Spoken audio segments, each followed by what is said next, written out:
En voz alta. Y si esa persona, señora, señor, es su hijo o es su hija y no quiere ser su hija ni su hijo, sino su hije, pues respete su derecho porque es su hijo, no es su propiedad. Si esa persona es una persona que trabaja con usted en la oficina, pues esa persona vino a trabajar, no a que usted le apruebe su orientación sexual, ¿no? Entonces, respete. En voz alta. Un espacio para hablar en libertad. Platiquemos Platiquemos en voz alta. en voz alta. Justicia y derechos. Bienvenidas y bienvenidos amigos a En Voz Alta. Yo soy Luz María Sánchez y me da muchísimo gusto volverme a encontrar con todos ustedes. Y estamos en la segunda temporada de reinicio de En Voz Alta, muy contentos porque hemos visto que pues tenemos cada vez más amigos, más comunidad digital. Síganse sumando, suscríbanse a mi canal en YouTube y también en Spotify. Hagamos comunidad con los temas que pues nos interesan y que les proponemos. Les sugiero que revisen este canal para que vean las playlists en donde estamos incidiendo en qué temas, en nuestra salud, en temas periodísticos de coyuntura, en justicia y derechos, y en salud y también vida en plenitud. Pero bueno, pues vamos a tocar en esta ocasión, dentro de estas secciones de los temas, uno que nos llama mucho la atención, justicia y derechos, a propósito de una reciente marcha de la comunidad LGBTQI+, y de esto sobre la diversidad y todo lo que implica y los retos y lo que se ha ganado y lo que falta por trabajar. Vamos a platicar, estamos aquí y me da muchísimo gusto, antes que nada, presentarles, invitar y decirles que está con nosotros un experto en comunicación, un maestro, es un catedrático de la Universidad Iberoamericana y pues un consultor independiente muy exitoso. Gabriel Saldívar, muchas gracias por estar con nosotros. Gracias, Luzman, por la invitación. Pues él es un conocedor de los temas de comunicación, ahorita nos va a dar una muestra de todo lo que sabe y con este profundo conocimiento en los fenómenos sociales y de comunicación, ¿cómo ves primero la visualización de esta marcha muy reciente de la diversidad aquí en la Ciudad de México a propósito del Día Internacional de este tema? ¿Cómo han sido resueltos o satisfechas las demandas de la comunidad? Si establecemos una línea del tiempo, Luzma, es innegable el reconocimiento al avance que ha tenido en México y quizá particularmente en la Ciudad de México, todas las estructuras legales, digamos, todo el avance de derechos y protección a las diferentes manifestaciones de la diversidad. De pronto la gente más jovencita, o muy jovencita, tiene como borrado el cassette, o no estudia historia y no conoce todo lo que se ha caminado y todo lo que se ha avanzado en cuestiones de marcos legales de defensa a los derechos de la diversidad sexual. Pienso, por ejemplo, hace más de 2 décadas, ¿no?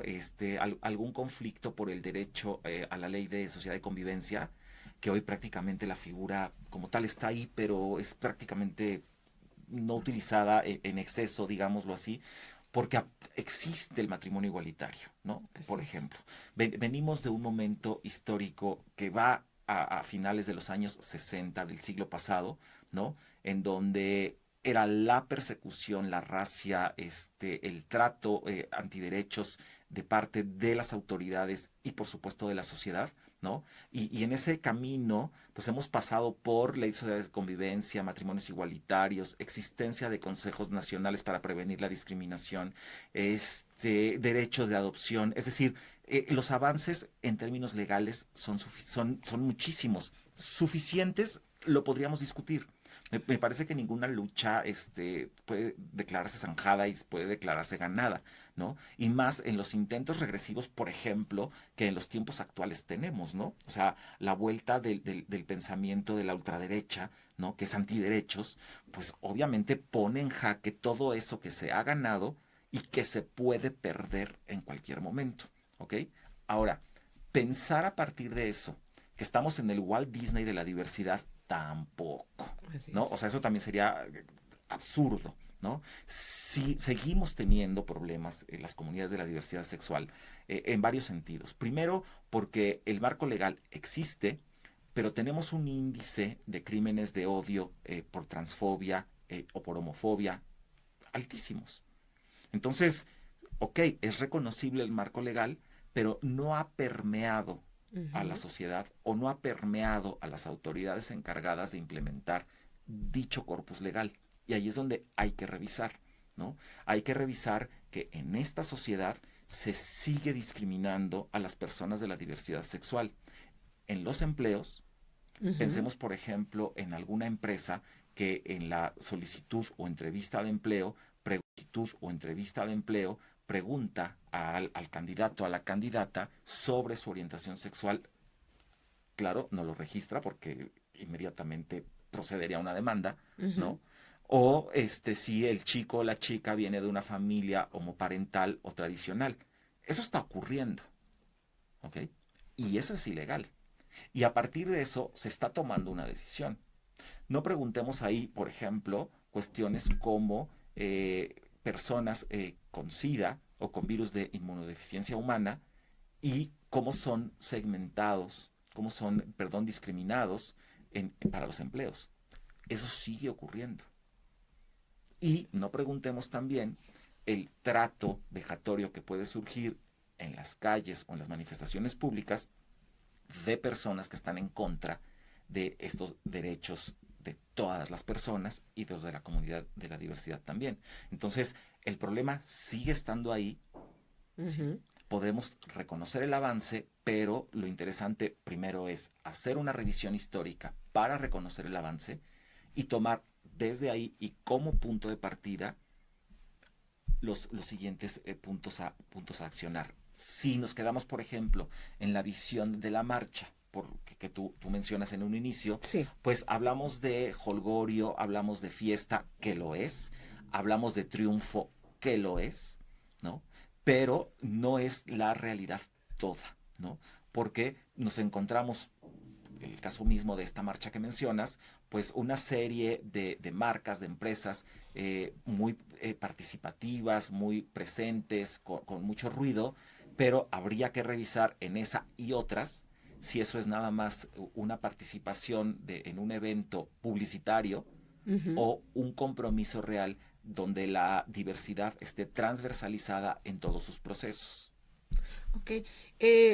Bien dices, en el papel están, en la realidad hay muchos matices todavía para que esto sea pues realmente satisfecho. En términos políticos, esta comunidad podría solicitar o pedir o verse reflejada ahora que vienen campañas políticas, en que los candidatos propuestos traigan esta bandera, no porque sean ellos de la comunidad, sino una bandera real de reconocimiento a todo esto que falta por hacer. Por supuesto, si tú haces una revisión histórica, vuelvo a insistir en esto de lo histórico porque de pronto a la gente se le olvida de dónde venimos, ¿no? Si tú haces una revisión, te vas a encontrar con que en múltiples campañas políticas, tanto presidenciales, tanto para cámaras municipales, es decir, está la gente de la diversidad pidiendo a quienes se presentan en campaña y a quienes presentan sus avances programáticos, cuáles son las posturas que van a tener respecto a cuestiones de diversidad. En la memoria de corto plazo, piensa, por ejemplo, en las veces que le preguntaron a Margarita Zavala cuando pretendió ser candidata a la presidencia, ¿no? Tengo muy fijo ese caso, pero no es el único, ¿no? En donde les pedían tener una postura clara. ¿Y cuántas vueltas le dieron, ¿no? A tener una postura clara, contestando con evasivas y con poca claridad si había una postura y cuál era esta, ¿no? Entonces, no tenemos, digamos, un trabajo desde los partidos políticos en campaña, declaratorias bonitas, participaciones lindas. Hoy, en los tiempos actuales, pues muchas fotos, muchos videos, mucha red social, pero pues eso está lindo, pero lo que interesa es qué van a hacer, qué proponen, qué cambios legislativos, qué política pública para asuntos de la diversidad. No ha habido una que destaque en ese sentido, sin dejar de reconocer lo que se ha ganado. Vuelvo a insistir en la Ciudad de México, y este etnocentrismo de pronto puede ser muy dañino, porque si bien en la Ciudad de México con los gobiernos progresistas se ha ganado mucho terreno, no es la realidad que pega al resto de los estados de la República, ¿no? O Claro.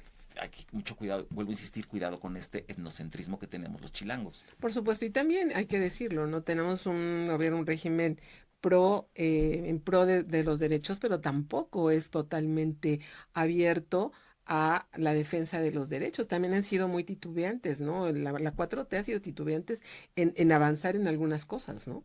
Pues hemos registrado avances innegables del 2000 para acá, que Mm. es desde que el momento en que la Ciudad de México tiene estos gobiernos progresistas, ¿no? Con más, con menos jaloneos, con posiciones más abiertas, con posiciones más discretas, o incluso con posiciones de ignorancia al tema quizá, Por supuesto. pero vuelvo a insistir, o sea, el avance no se puede dejar de reconocer. Y ojo, no es un avance producto de los gobiernos, es un avance producto de las sociedades organizadas que han presionado para que cambien los derechos. Claro, y bueno, hablabas que del 2000 para acá en una realidad muy puntual en la Ciudad de México y en nuestro país, ¿no? Pero yo recuerdo que a partir del 2011 que vino una reforma constitucional muy grande en materia de derechos humanos, se ampliaron estos derechos y entonces empezaron a llegar a la Suprema Corte, a los niveles ya de la justicia federal, estas demandas que ahora ya se han unificado en los matrimonios igualitarios. Así Antes es. ocurrían en algunos estados, ahora ya se permeó en todos los estados de la República. Creo que ha sido el avance político, pero también el avance constitucional, que también deriva de pues, influencias internacionales, ¿no? Así es, así es.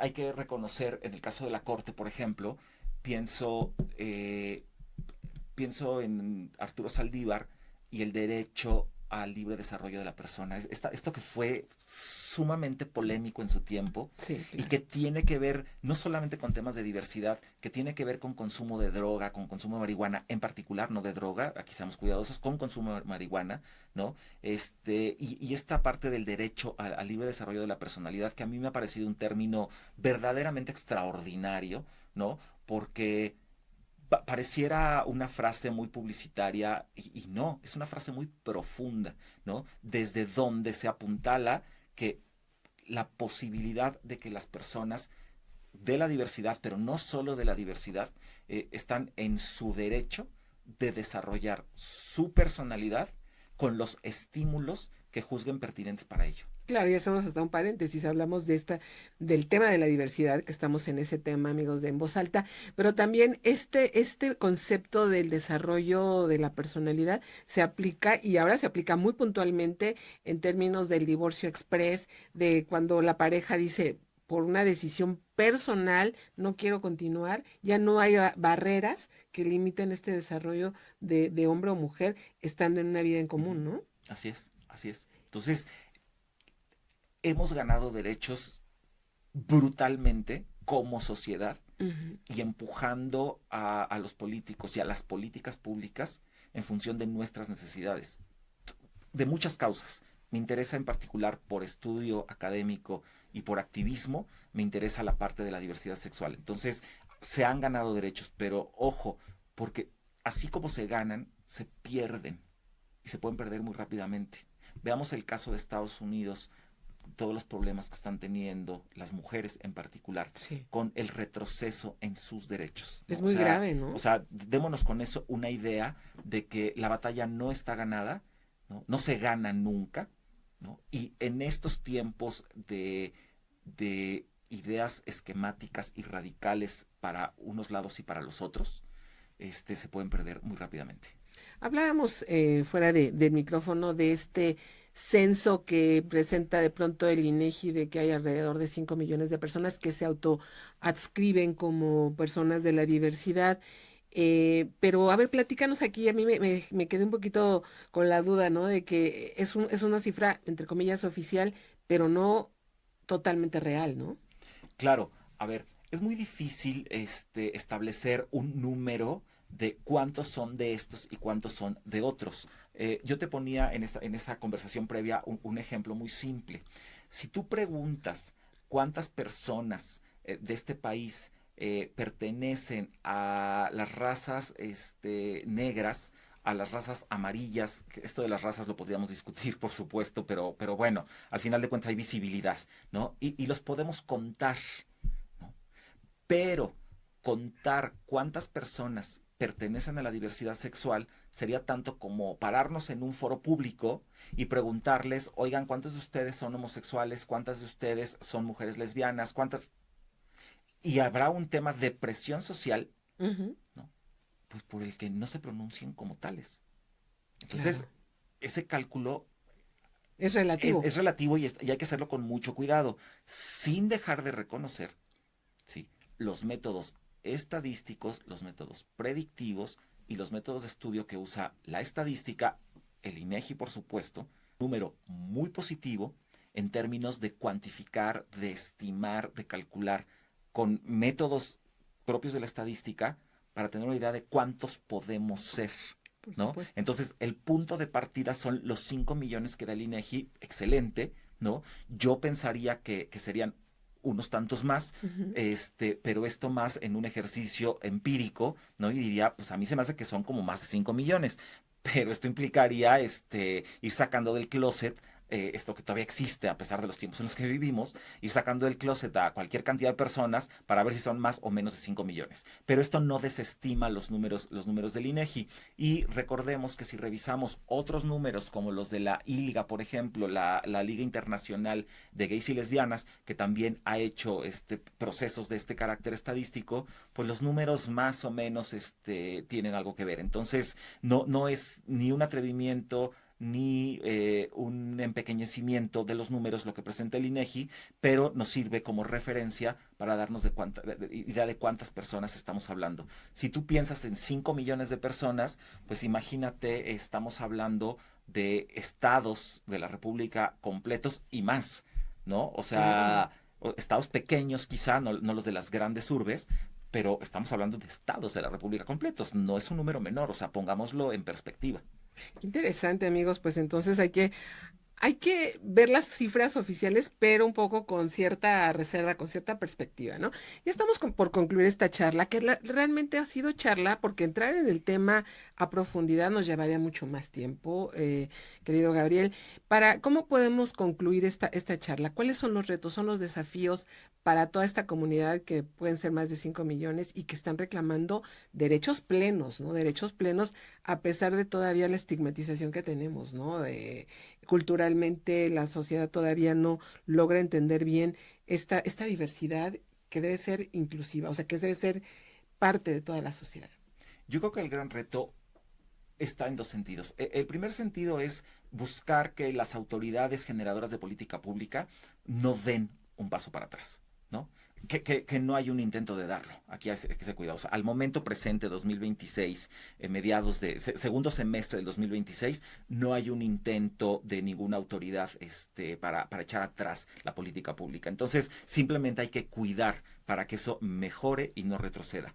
Pero yo creo que el reto principal está en la sociedad, ¿no? En una sociedad que se decanta a nivel global, de pronto hacia el pensamiento conservador por llegar casi al pensamiento mágico, ¿no? Y entonces que no sea esa sociedad la que empuje al retroceso, ¿no? Entonces creo que el reto principal está en hacer entender a la sociedad en general, no a esa de la política pública, sino a toda esa otra que está en la calle, en el día a día, a entender una palabra que es bien simple de entender y muy difícil de llevar a cabo, que es respeto. O sea, respetar el derecho de las personas a ser lo que quieren ser, el libre desarrollo de la personalidad. Y si esa persona, señora, señor, es su hijo o es su hija y no quiere ser su hija ni su hijo, sino su hija, pues respete su derecho porque es su hijo, no es su propiedad. Si esa persona es una persona que trabaja con usted en la oficina, pues esa persona vino a trabajar, no a que usted le apruebe su orientación sexual, ¿no? Entonces, respete. Qué interesante, respeto. Y entonces hay que quedarnos con muy claro que frente a una sociedad tan diversa, todos merecemos eso. Todos cabemos. Pues amigos de En Voz Alta, este fue un episodio más de nuestro podcast con Gabriel Saldívar. Muchísimas gracias. Lo vamos a tener en próximos episodios porque de verdad es un contenido que nos trae una información tan útil y interesante para toda la audiencia. Así es que muchísimas gracias. Gracias a Gabriel. Y a ustedes, amigos, no se olviden de suscribirse a nuestros canales en YouTube, en Spotify. Síganos, suscríbanse y denos sus comentarios. Por lo pronto me despido. Hasta la próxima. En voz alta.